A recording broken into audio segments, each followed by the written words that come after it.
Hey sailors, welcome back to another tutorial. This one's going to be Chapter E7 Air Support. Now this is going to be a two-part video. This first video I'm just going to go over some of the basic concepts describing the counters and the anti-air options. And then there's going to be a follow-on video in a few days which is going to have some examples, hopefully quite exhaustive, and just to help reinforce everything that we're going to cover here. So this first video is only going to be short, maybe a half hour, 20 minutes, just to get you covering some of the details that are available in Chapter E7.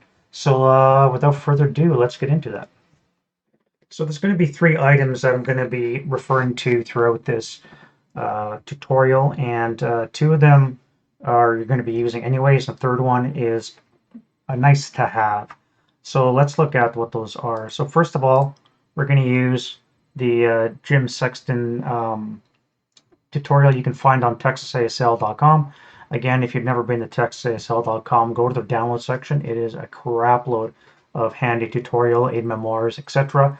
that you can download and help you out in your game. And this is one of them. It's called Air Support. It's a two-pager, and it nicely condenses all the rules, about 3.5 pages or so, down into the important ones that you need to know. So it's a very good aid memoir. And then I'm also going to be referencing the Hard to Get Lefranc-Terrier number 14 because of the Birds of Prey article that comes inside it. It also offers you more counters in terms of other nationalities besides the core 3. Again, we'll get to all this later on. And this is going to be the hard one for you guys to find. I believe it's out of print, but you might find some copies snooping around the web and such. And then lastly, we're going to be looking at the Chapter E divider. It summarizes 3 charts from the rules, and the only one that is really different from the rules is the H1.531 on the chart. Because of the Hakapala edition, it adds now the fins to it. So you won't find that in your electronic rulebook Chapter H notes, as of the current one that I have, 2.05 I think it is. But if you're a finished player and you want to air support, you now have it on the Chapter E divider, assuming you have Hakapala. So there's several considerations to take into account when we're about to play with air support. And the first 3 are the conditions. So night rules, in effect, you cannot use air support, obviously. Overcast EC, you cannot use air support. And if the target location is in or underneath fog. So if you have hilly terrain and you have targets above the fog line, then by all means you can use aerial support. If it's below the fog or in the fog, then you cannot use it. Typically, scenarios specify the aircraft type, number, bombs without, and when they arrive. As you can see, 4 of those 5 SSRs all indicate something along those lines, and it is usually defined that way. Now, there is 26 official and 401 all-inclusive scenarios on Scenario Archive, which have air support as a search condition. So that's a fair number of scenarios with it. And the one that I found that actually has both sides with air support, which is very unusual, is ASL number 132, HAIL 253.5, and that's that bottom SSR you see there where they each receive random air support. Typically, most scenarios only have one side. The attacker side typically gets them, but sometimes you may run into both sides having them, and this might be especially prevalent in campaign games. One of the things I'm not really going to be touching on is the impact of that, because there's so many diverse rules specific to the campaign that this video is going to be long enough without that.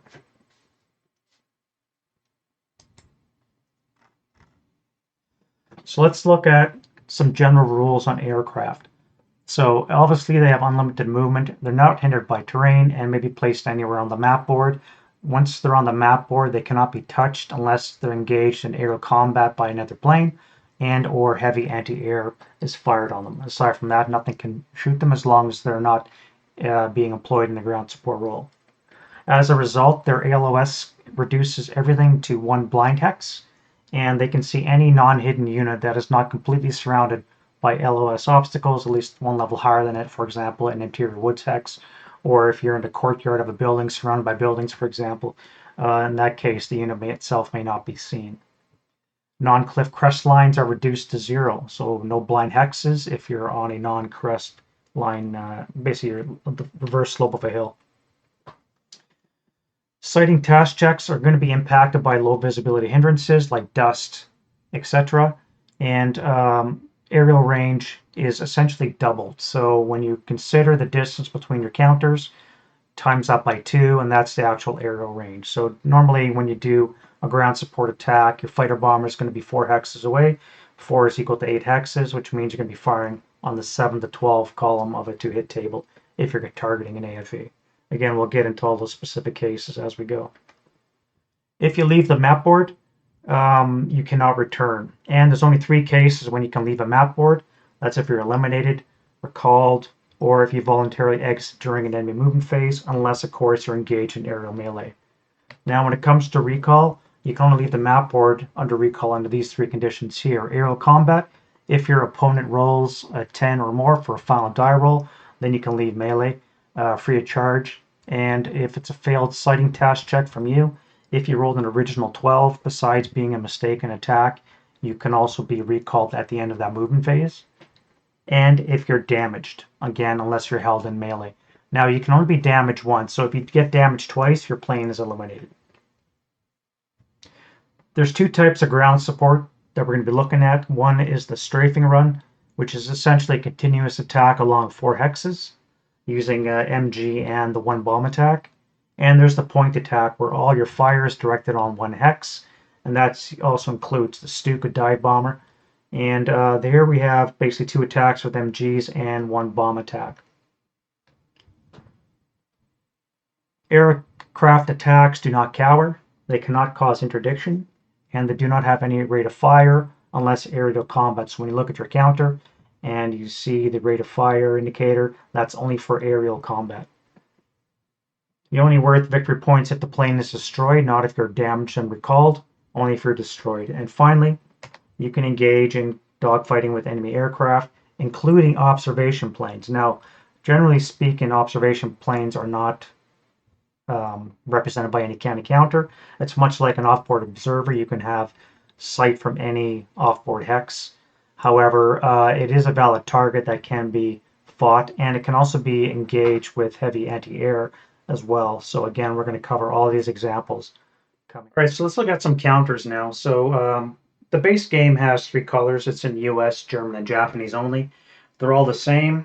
For each nationality has a 39, 42, and a 44 for the Americans as well as the Germans. In addition, there's also 2 dive bombers, which represents the Stuka. It's the only dive bomber in ASL rules, and there's only 2 of them. One's a 39 and one's in a 1942, and they can only really be used in pre-1944 actions.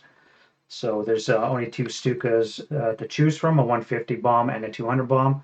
And then again, there's the 3 types of fighter bombers for each nationality. Now, there's several third-party out there. La Franc-Tireur is one, and Bounding Fire Productions is another one.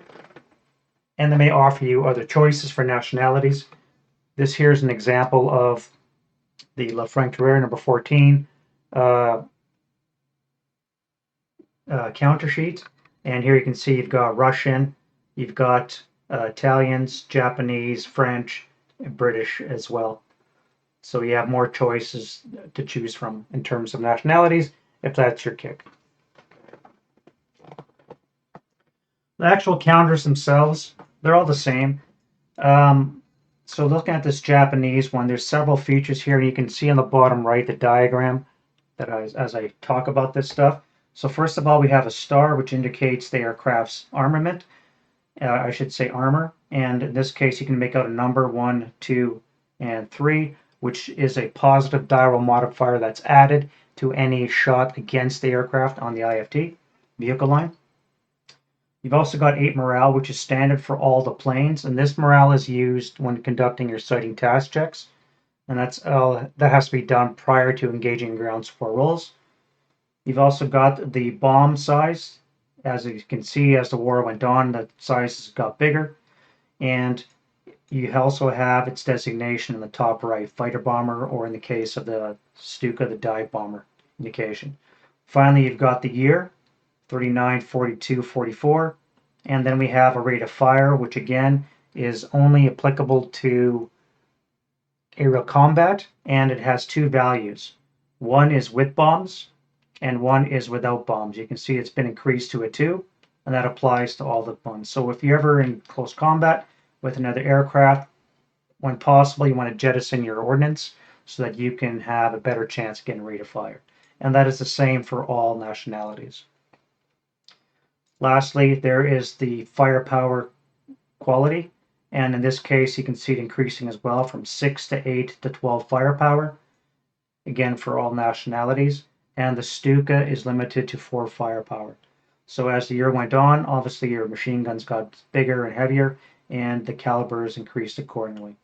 Now on the flip side of each counter is exactly the same information, except, as I said, the increased rate of fire, and your bomb designation is gone, indicating that you've dropped your ordnance. Either you've dropped it on an enemy or you've jettisoned it prior to aerial combat. All right, let's look at some entry sequence for non-SSR specified design your own games. So again, these are ones that do not have an SSR entry that says you're allotted air support, or it just gives you a generic statement you're allowed general air support, and you have to go through the specifics to actually find out what you're going to get. These are the steps you must do. So first of all, the owning player makes a die roll in the rally phase, and each of their player turns until they receive air support. The die roll has to be less than the current game turn number, so obviously you're not going to get anything on turn 1, and depending on the length of the scenario, you may not get them at all, depending on how poorly you roll. You make a subsequent die roll if you're successful in receiving air support to determine the number, and this is a halved d6, fractions rounded up, meaning you're going to get anywhere from 1 to 3 aircraft at a time. All aircraft will be of the same type. You then have to make a roll on this H1.5 through 1 support table. You have to roll the exponent or less to see if your aircraft has bombs. So as I said, if the aircraft is inverted and it has no bomb indication, then it can strictly do strafing runs. Once you determine that you do have planes, they must be placed on board during the next movement phase, appropriate side up. Now for design your own scenarios, obviously it won't be specified, so you have to go through certain steps to see if you can get air support. The first thing you must do is, if you want to, you have to make sure that weather conditions are defined. You have to make sure if there's not overcast, for example, it's not night, etc., as we discussed before. And your purchase attempt is done as part of your OBA purchase. Now the way that goes is a variable number of points, depending on the year that you purchased, 39, 42, or 44. But before you can do that, you must make a die roll, 2 dice less the aircraft availability number, to see if you actually get aircraft. So if you want to play Germans and 39-40 to see if you have aircraft, you have to roll a 7 or less on 2 dice. Then you have to make a roll against the exponent, rolling that number or less to see if you have bombs on your aircraft. And of course, there's notes down below which indicate potential options, other forces, whether or not they turn out to be Stukas or just fighter bombers, etc. If you're unsuccessful in this purchase number, you cannot purchase air support for your design your own scenario. So let's look at anti-air defenses. Now, guns are broken down into 2 types regarding anti-air. First of all, you have heavy, which is any anti-air gun, like this 88 long Flak 18, which does not have a printed IFE, infantry firepower equivalent number, basically the number in brackets. If you do not have that and you're marked with an AA counter, or an AA type, then you can be considered a heavy anti-aircraft gun. Everything else is going to be considered light anti-air. In this case, we have guns that are marked AA, as well as having an IFE number. We have heavy machine guns and heavy machine guns only. So we have the German heavy and American 50 cal, for example. We have vehicles which have their main armament as AA capable, and or their coax is AA capable, like our M16 half-track here. And then finally, there's a vehicular AAMG, so you must have all 3 numbers, your bow, your coax, and then your AAMG value. And of course, you must be crew exposed, generally speaking, unless they have remote ones. So you must be crew exposed in an AFV to man your anti-air. Anti-air loses rates of fire the minute this counter is placed on a gun. So into your turn, you want to designate aerial anti-air fire. Your first shot is going to be affected by the -1 for changing your method of firing.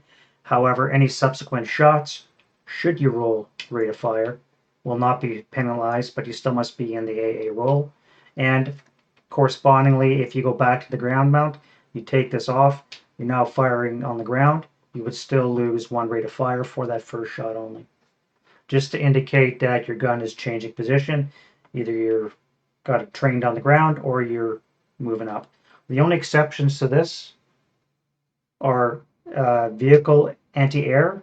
You can set up, you can fire AA and in ground support roll interchangeably. You don't have to put on an AA counter. General rules also regarding anti-air defenses. An original IFT die roll of 2 versus the aircraft will always result in success, and as you can see in the heavy AA, a 2 will eliminate the aircraft. And there's no intensive, subsequent, or sustained fire allowed, and obviously you're not going to be using any kind of fire lanes and or leaving any kind of residual fire in place once you fire on your target.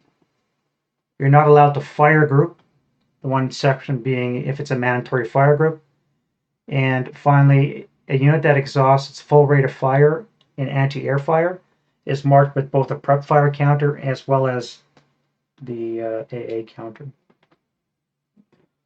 All right, let's talk specific guns. So for heavy anti-air, it is the only gun that can fire during the prep fire phase and the defensive fire phase. And so, as opposed to light anti-air, which is fired as a form of defensive first fire in your own friendly movement phase.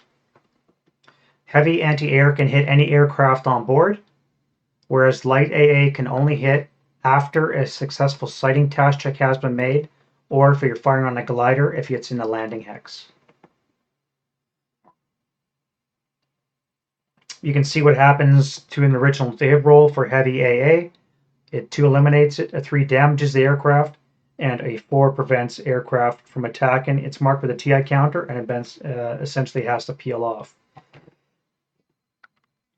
So for example, if you fire on an enemy aircraft during your prep fire phase, it will not be able to attack during your subsequent movement phase. When firing heavy AA, if multiple aircraft are on board, random selection is used to determine who you hit, with a -1 for friendly aircraft. Now, you can only ever hit one plane at a time, so ties will have to be re-rolled, but there is an opportunity for you to target your own observation plane or friendly aircraft, in addition to hopefully targeting the enemy aircraft. So just bear that in mind. If you're going to fire heavy AA, it's a crapshoot on which one you're going to target. Finally, with heavy AA, the white die indicates the number of hex binds changed by the gun. So you could turn completely around 360 as you're trying to follow the aircraft, blowing up rounds, and you could end up facing a blind hex at some point. That's the position of your gun as you're in the anti-air roll. So for example, this gun here, I could start here, and depending on the white die, if I roll a 5, it would be 1, 2, 3, 4, 5 hexes in a clockwise fashion. This is where my gun ends up after taking my shot. Now, obviously, depending on what's going on in the battle, you may not want to engage that way. Your targets might be better served to fire on the ground support roll. However, depending on the situation, you may want to have to fire, and you could inevitably end up facing a blind hex like this. Meanwhile, all the action's going down here. So then when it comes time for you to do your ground fire roll, you'll have to pay the penalty for changing your covered arc, the applicable number of hexes. Regarding light anti-air, as I said, it's the only form of fire that is defensive first fire in the friendly movement phase, and it's basically once the plane is making its strafing or point attack, at that point is when the light anti-air can engage it. It's not the heavier weaponry that can reach up into the sky. All attacks versus planes are resolved on the vehicle line of the IFT. So here we look at the IFT table, and you can see the vehicle line. This is the number that you're firing against. So your typical machine guns are on the 6 to 8 variety. So you're looking at 6 or 7. Maybe if you have something heavy with the 12, you can get on the 8 table. But again, this number is impacted by the number that's located in the star. In this case, a 44 fighter bomber has a +3 to its armor. You would add a +3 to your data roll, and it may push you over the number. If you score this number or less, then you've caused an effect on the plane. And again, we're going to get into all that.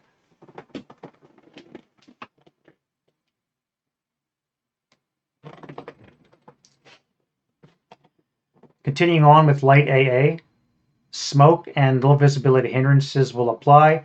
Usually the penalty for the low visibility is limited to +1, but it's still a penalty. And again, we're going to get into the sighting task checks once we get to that phase. And again, the only impact on the attack against the craft will be the aircraft's armor, besides those aforementioned hindrances. Anti-air marked machine guns lose all rate of fire, as I already said. They can cower unless they're led by a leader. However, even with a leader, you cannot use any leadership die roll modifier. It's straight up machine guns firepower. Finally, bounding first fire vehicles must pay penalties, but you do not require expending movement points to continue shooting. It's almost like a freeze play. So while the plane is doing its 4-hex bombing run, you'll have a chance to fire on it 4 times without having to expend movement points in between. And again, when we get to the examples, we will be covering all of that. All right, with all that being said, let's talk about the general air support process. Again, we're going to be going through some exhaustive examples. These examples you're looking at are culled from the Birds of Prey article in LFT 14. And basically the process goes like this. You roll for air support if not assigned by SSR, as we already discussed. If successful, you must play the aircraft on the map board during the movement phase. Again, they can be placed anywhere on the map board, doesn't matter. At this point, during your turn's defensive fire phase, the enemy heavy anti-air has a chance to shoot it down if it so chooses. It may also subsequently, in the prep fire phase of its turn, do the same. We then move into the enemy's movement phase when your aircraft actually gets used. It can be used as defensive first fire against the moving target. You can also use it before any expenditure of movement factors or points. And you can also use it in the defensive fire phase after all movement is complete. You just simply have to announce that you're doing an air support attack. There's a benefit to attacking as defensive first fire because you get increased modifiers to your sighting task check, which may or may not be difficult to make depending on other conditions. So the process for actually using the aircraft is if it's a fighter bomber, you place it 4 hexes away from the target. If you're the Stuka, you place it 1 hex away from your target. At this point, you conduct your sighting task check. Failure means that you're immune to light AA, but your attack is called off. You have to immediately move the counter away to this board edge. And once you're successful, enemy light anti-air can't fire on you. The exception, of course, is a Stuka point attack. The Stuka's attack will be able to be carried out completely, dropping bomb and all, and at that point you'll be able to fire on the Stuka with anti-air. For everybody else, you conduct the first strafe. Now this is a fighter bomber. You can also drop your bomb at this point if you're doing a strafing run. If you decide to do a point attack, you can always wait until you're 3 hexes away before you launch your bomb.